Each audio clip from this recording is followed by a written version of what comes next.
Bom, então nessa aula de hoje nós vamos fazer um pequeno exercício rapidamente, né, que é escrever a equação de Schrödinger, né, para o átomo de hidrogênio, né? O átomo de hidrogênio é o átomo aí mais simples que existe no universo, né? Só é formado aí por um próton e por um elétron, né, que está girando aí ao redor desse núcleo, né? O núcleo que é o formado só de próton. Então aqui está, né, uma representação aí esquemática, né, do modelo do átomo de hidrogênio, né, no caso para do modelo de Niels Bohr, né, que nós já estudamos anteriormente. Então aqui nós temos o núcleo, né, o núcleo tem uma carga, né, positiva, né, tem a mesma carga do elétron, porém com sinal positivo, né, 1,6 vezes 10 menos 19 coulombs é a carga, né, e aqui tem o elétron, né, com a carga negativa, né. Como é um próton, né, e um elétron, então existe uma força de atração entre eles, né, criando aí uma força centrípeta de atração, né, inclusive tem uma aceleração centrípeta, nós já vimos isso aí também, né. Então o primeiro passo aqui é eu calcular, né, essa energia, né, a energia potencial atrativa entre o próton e o elétron, né. Eu quero fazer isso aqui antes de começar propriamente dito a equação de Schrödinger, né. Então, só relembrando aqui rapidamente aí da física, né, das aulas de física, né, que a variação da energia potencial, eu estou usando aqui a letra V para representar a energia potencial, em relação à distância, o R que representa para a gente a distância, né, próton, elétron, tá certo? É igual a menos a força, né? Só que, né, a força, né, no caso aí, é uma força de Coulomb, né? E a força de Coulomb, nós lembrando aí rapidamente, é 1 sobre 4π epsilon 0, né? Carga 1 vezes carga 2 dividido pela a distância ao quadrado entre, que separa as duas cargas, né? O Q1 e o Q2, certo? Só que no caso aqui nós temos um elétron e temos um próton, então as cargas são em modos iguais, porém com sinais opostos, né? Então aqui nós teríamos assim, ó, seria 1 sobre 4π, né? Epsilon 0, a carga do próton seria mais E, tá certo? E a carga do elétron, né, seria E menos E, né, dividido pela distância de separação ao quadrado entre o próton e o elétron, né, mais vezes menos, né, vai dar aí então menos, que vai ser então 1 sobre, né, 4π epsilon 0 E elevado ao quadrado sobre R ao quadrado, né, que é a distância de separação entre o próton e o elétron, né. Agora, eu vou substituir esse valor aqui, nessa formulazinha, né? E a gente encontra, então, qual é o valor da energia potencial atrativa entre o próton e o elétron, né? Então, a derivada da energia potencial em relação à distância vai ser menos, né? Menos aqui da fórmula, 1 sobre 4π epsilon 0, né? E elevado ao quadrado, tá certo? R ao quadrado, né? Menos com menos vai dar mais, portanto, eu vou separar as variáveis dessa equação diferencial ordinária de primeira ordem, né? E ela é de variáveis separáveis, né? Então, vou separando aqui as variáveis, menos com menos dá mais, vai dar 1 sobre 4π epsilon 0, né? E ao quadrado sobre R dr, né? dr, perfeito. Muito bem, então a próxima etapa aqui é a gente integrar isso aqui, né? Mas eu vou integrar assim da seguinte maneira, né? Olha, na distância, quando o elétron está essa distância R aqui do próton, né? Tem uma energia potencial de atração, mas se o elétron estivesse no infinito, né? Uma separação infinita entre próton e elétrons, então a energia de interação seria nula, obviamente, né? Consequentemente, nós vamos fazer o seguinte, olha, a energia potencial no infinito, tá certo? Nós vamos, né, colocá-la como sendo zero, e aqui a energia potencial na posição R, na distância R, né? dV, né, integral em relação à energia potencial, né? E do outro lado, integrando de um lado, integrando do outro lado também, né? E então, aqui seria, né, o R no infinito, tá certo? E aqui na posição R, né? 1 sobre 4π epsilon 0, né? E ao quadrado sobre R ao quadrado dr, né? Eu separei as variáveis, passei de um lado para o outro, né? Agora, fazendo essa integral aqui, considerando que o potencial no infinito é igual a zero, tá certo? Então, isso aqui vai ser simplesmente, né, a energia potencial na posição R, né, na distância R. Isso aqui, olha, isso aqui é integral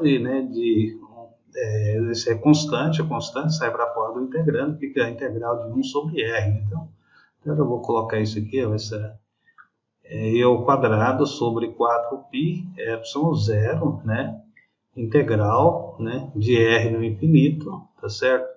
E aqui na posição R de 1 sobre R ao quadrado dr, né? Então, essa integral é muito simples de ser feita, né? Passo o R aqui para cima, vai dar R elevado a menos 2, e soma mais 1, né? Dá R elevado a menos 1, dividido por menos 1, portanto, né?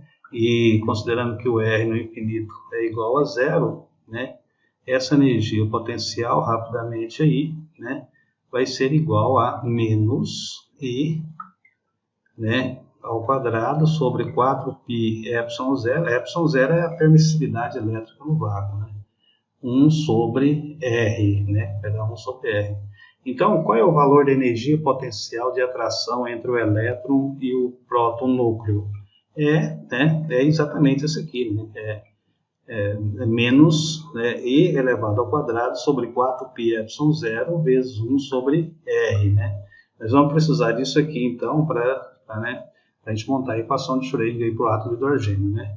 Então, nós vimos na última aula uma derivação aí bastante rápida, mas bastante precisa também, né? Que a equação de Schrödinger, né, dependente do tempo, ela pode ser escrita como IH cortado del, né, del t da função, tá certo? Aqui ela está dependendo do tempo, né? R representa x, y, z, nesse caso, é o vetorzinho, né? Em 3 dimensões, né? Esse aqui vai ser o laplaciano sobre 2 vezes a massa, né? Na partícula, tá certo? Mais o operador da energia potencial. Esse operador da energia potencial pode depender, né, tanto das coordenadas espaciais como também do tempo, certo? Vou colocar isso aqui entre colchete e vou escrever aqui a minha função de onda, né? Que a função de onda no caso aqui, uma função escalar, então eu posso simplesmente multiplicar aqui, né? E poderia escrever aqui, né? Φ de RT, aqui Φ de RT, mas aqui é uma notação mais compacta e fica também mais evidente aqui, né? Como nós já comentamos, a ideia do operador, né, hamiltoniano, né? Então, o operador hamiltoniano é a soma de dois operadores, o operador da energia cinética e o operador da energia potencial, né?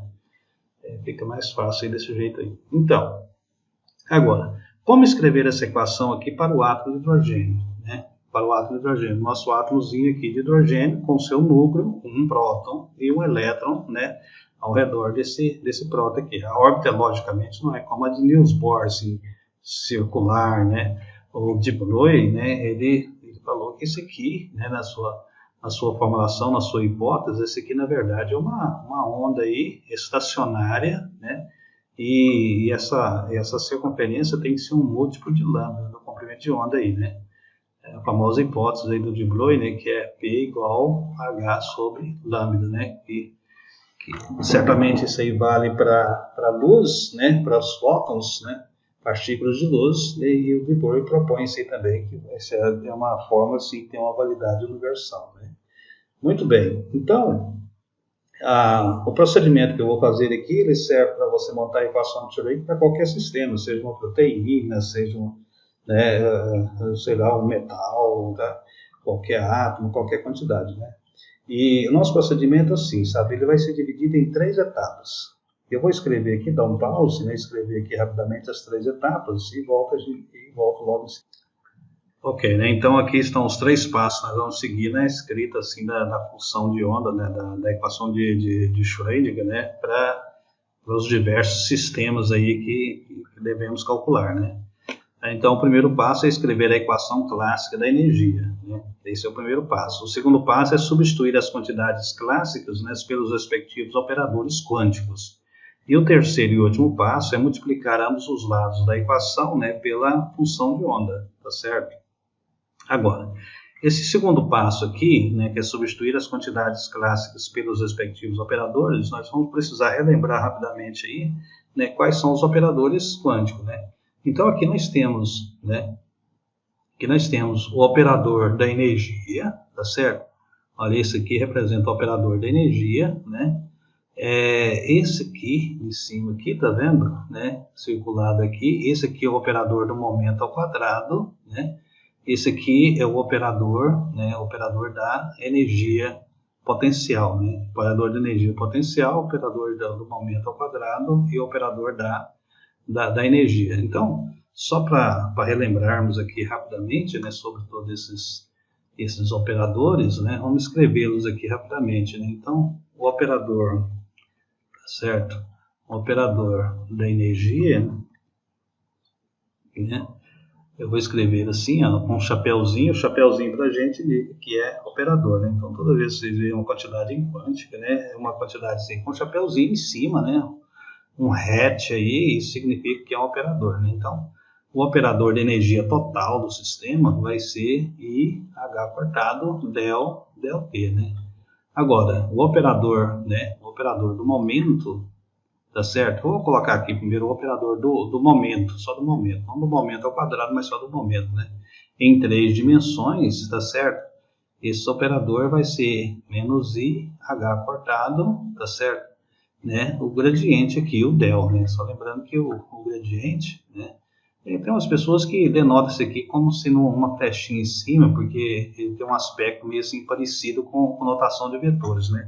Mas para mim isso aí não é vetor, né? Isso é um operador, então eu não gosto muito dessa notação, né? Mas esse aqui, ele é basicamente, né, del x, del y, del z, né? É uma coisa assim desse jeito aí, tá certo? Deixa eu melhorar aqui esse parênteses aqui, isso, estou perfeito, né?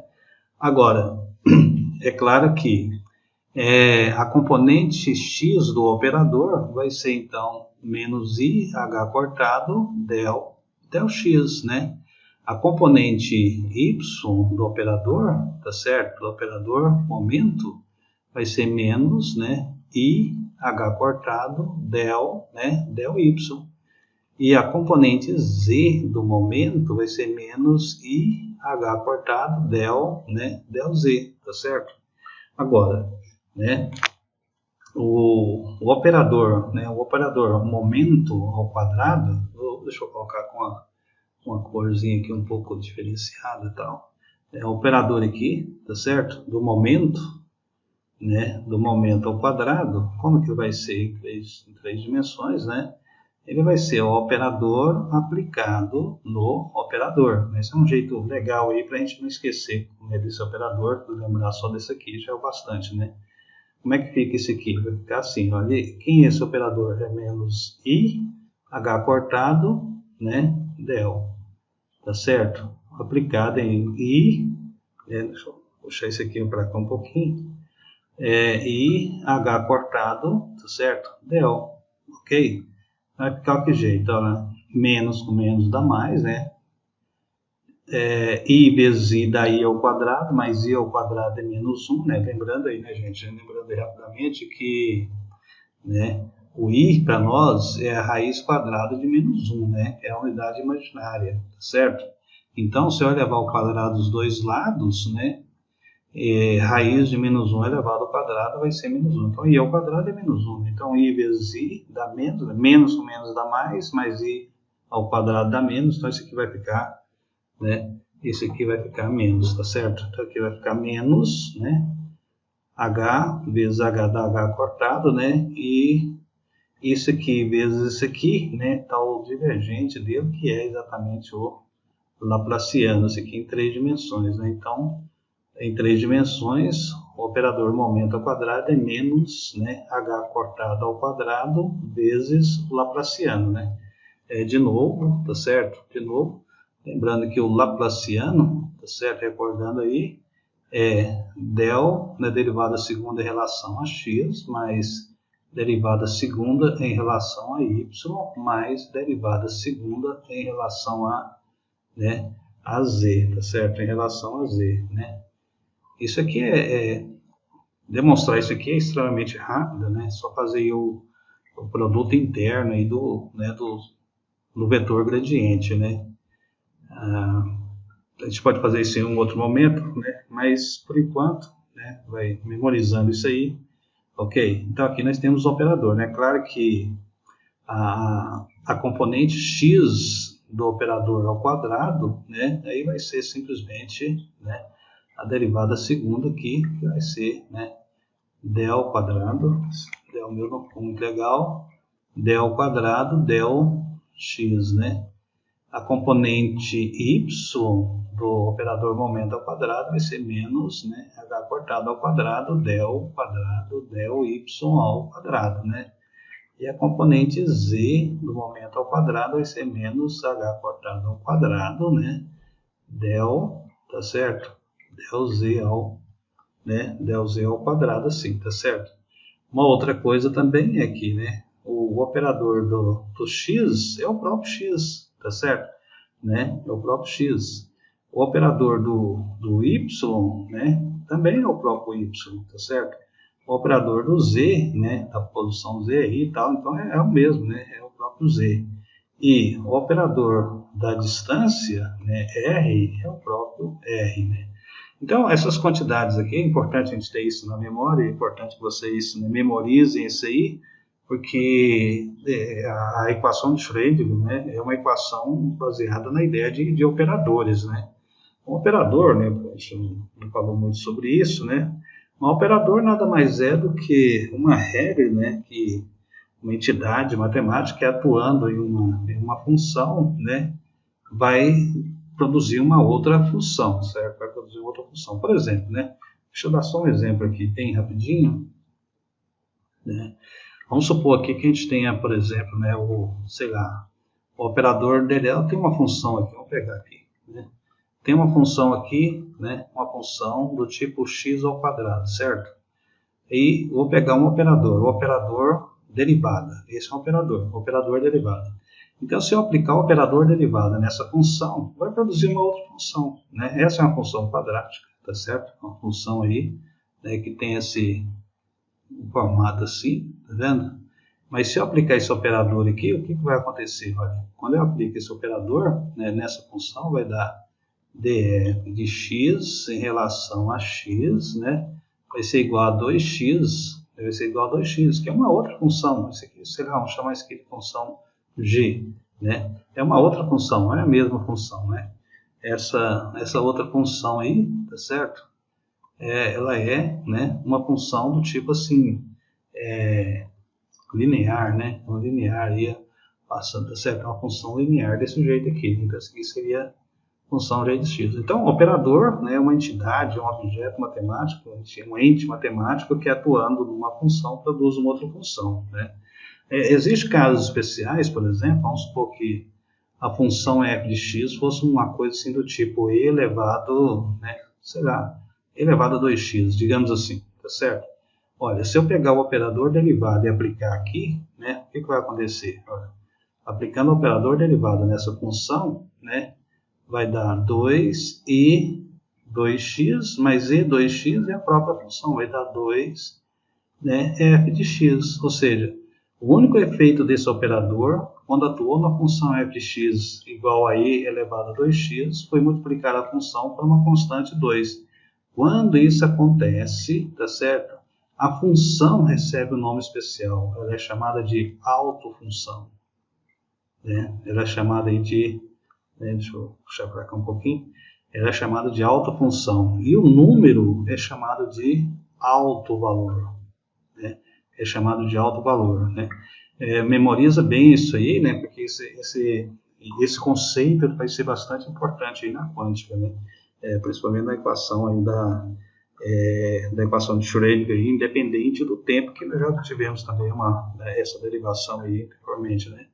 Então, quando, né, lembrando aí mais uma vez, né, quando aplicamos um operador sobre a função e o único efeito que esse operador faz na função é multiplicar a função por uma constante, aí nós dizemos, né, que se trata de né, uma equação de alto valor, né, e a função, nesse caso, recebe o nome de autofunção, ou autovetor, né, pode ser no caso de vetor também, né, o autovetor. E a constante que multiplicou a função recebe o nome de, né, alto valor, tá certo? Alto valor. Então, mas voltando aqui no nosso exercício, né, então nós temos aqui o seguinte, olha, escrever a equação de Schrödinger. Então, o primeiro passo, certo? O primeiro passo disso aqui vai ser, né, a gente escrever a equação clássica da energia. Mas como é que é a equação clássica? Estamos aqui, então, no primeiro, né, o primeiro passo, tá certo? Aqui estamos fazendo o primeiro passo.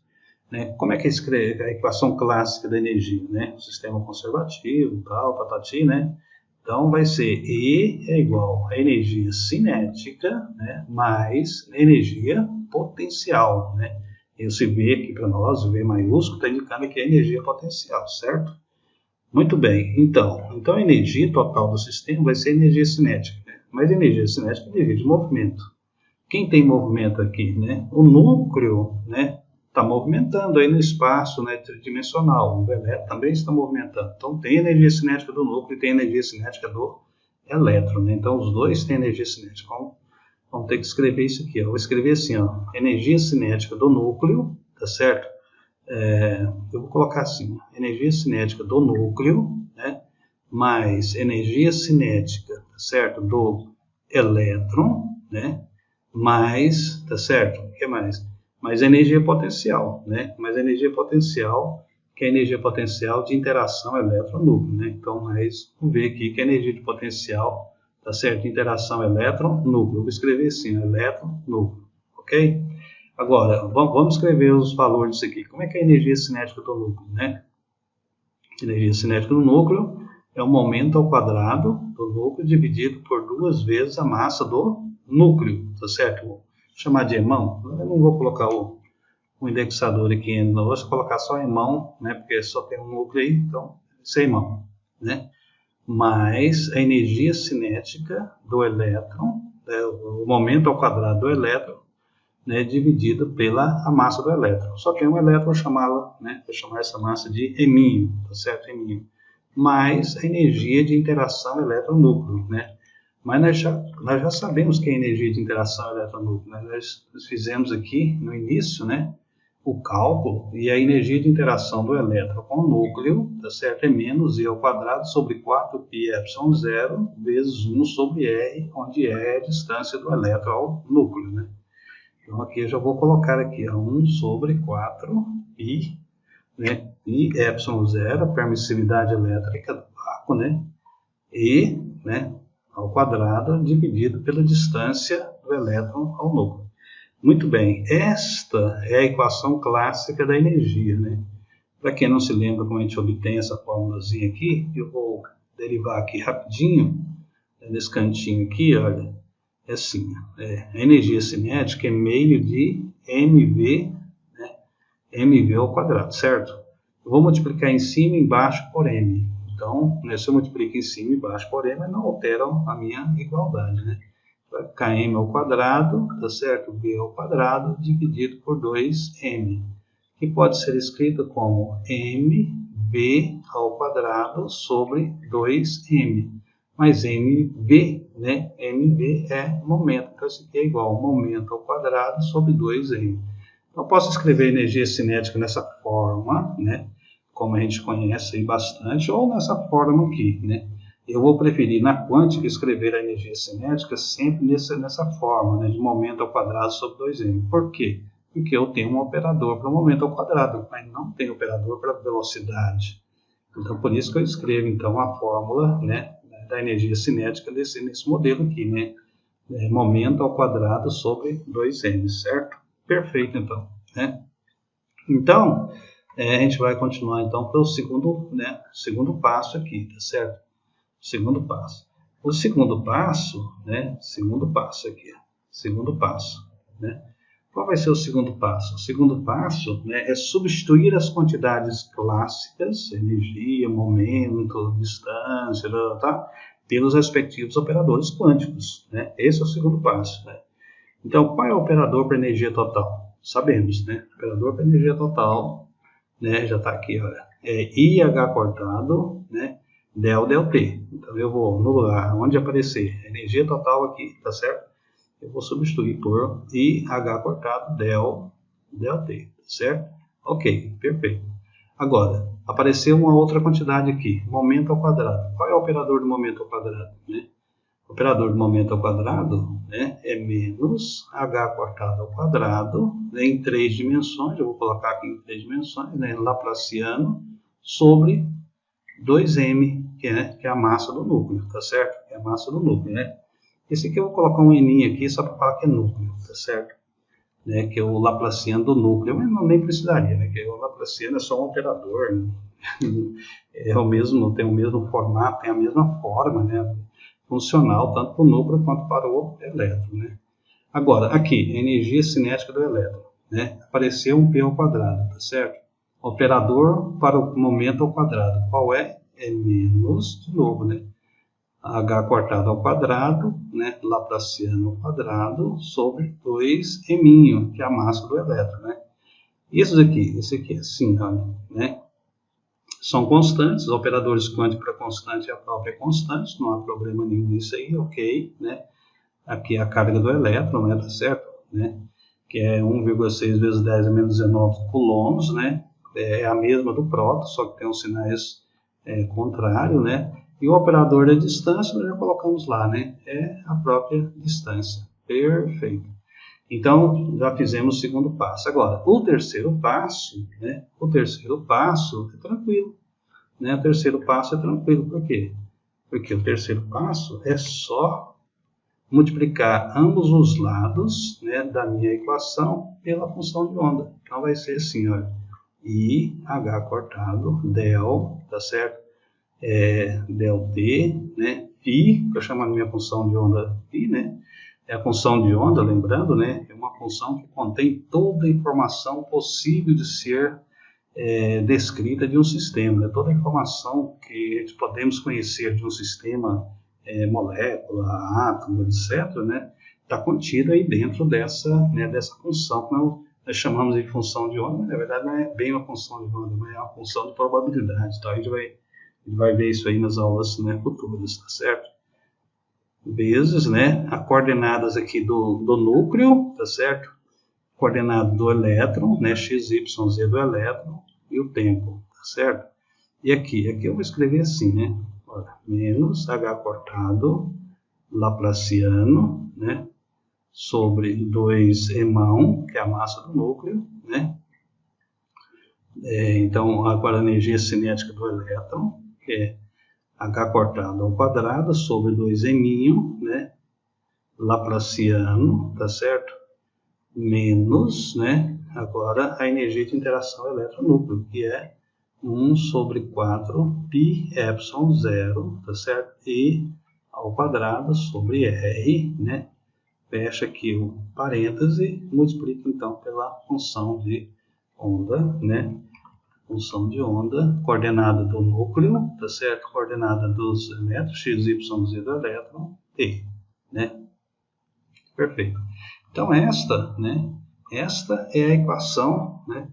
Esta é a equação de Schrödinger, né? Dependente do tempo para o átomo de hidrogênio. E a gente vai resolver essa equação aí, futuramente, na verdade, né? É a única equação que possui soluções analíticas, né? Solução analítica exata, e a partir dela que a gente vai tirar, então, todos aqueles conceitos, né, de orbital S, orbital P, orbital D, orbital F, né? Que foi tão importante aí no desenvolvimento da química, né? As ligações químicas, né? São todas descritas, né, por essa equação, a equação de Schrödinger. Então, essa equação é a equação que, né, contém toda a informação possível de ser conhecida do átomo de hidrogênio, né? Contém toda essa informação aí, ok? Então, tá aí, tá pronto, né, o exercício, né? Eu vou fazer, no próximo vídeo, vou fazer um outro exercício mais complexo, um pouquinho de uma molécula com vários átomos e vários elétrons, né? É isso.